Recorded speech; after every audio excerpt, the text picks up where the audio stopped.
नमस्कार सांग मैंने जय जगन्नाथ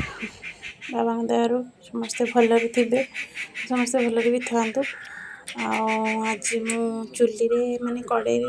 बिरयानी बनवा को जाऊँगी चलन देखा चुली भी लगे नहीं बस देखो आगे कौन हो कौन बनाऊँगी चुली धीरे धीरे धरुची ना चुली लगे आगे जहाँ पे चुली को प्रणाम करेंगे कारण निआ होती माँ हिंगुड़ा जेहतु सब तो देखो ये मुझे दही नहीं चिकेन भी नहीं चिकेन दही को पकईदे फास्ट मैरिनेट तापर किसी हलदी नहीं जावा लंका गुंड जीरा गुंड तापर आम बिरयानी मसला गरम मसला आमर धनिया पाउडर नहीं जावा भितर आम अदा रसुण मु पेस्ट कर रखी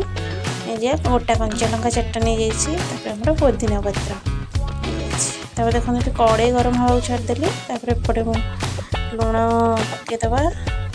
पकईदेकी भल भाव गोलैया छाड़ा गोलैली गोल देकी रखीदे के 15-20 मिनट रखीदे भी चलो भल भाव गोल दे ढंकई रखीदे कवर करके बस ढंकईदेली देखते कड़े भी गरम हो जाए तेल किसी पकईदेली पिज भाजापी कड़े गरम होगा पकईली कड़े कड़े पिज भाजी पूरा एपट सेपट करके पूरा ब्राउन कलर है पर्यटन तापर मुझे किसी पिज खोली नहीं किसी गोटा मसला पकई चिकेन पकईली चिकेन पकईली एपट सेपट करवा घाटा कौन तो कही रोषे खाली घाटा छड़ा किसी ना घाटी कषा आगे चिकेन को टी घाटी कट करके मुझे कवर करदेली सीझापी छाड़देली एपटे मुझे गैस आसिकी गोटे डेक्ची पा कि नहीं जाकि तेल टे स्वाद अनुसार लुण किसी गोटा मसला बिरयानी गोटा मसला जहाँ पकईदे एपटे मोर चुली भी लिभि जाता जड़ेदेली मांस भी मोर सीझी जापटे भात माने कौन राइसटा बिरयानी राइसटा होगा मोर एपटे चिकेन भी सीझीगला और मुझे आसी पात्रटा को माने कौन पेजटा को गाड़ी देकी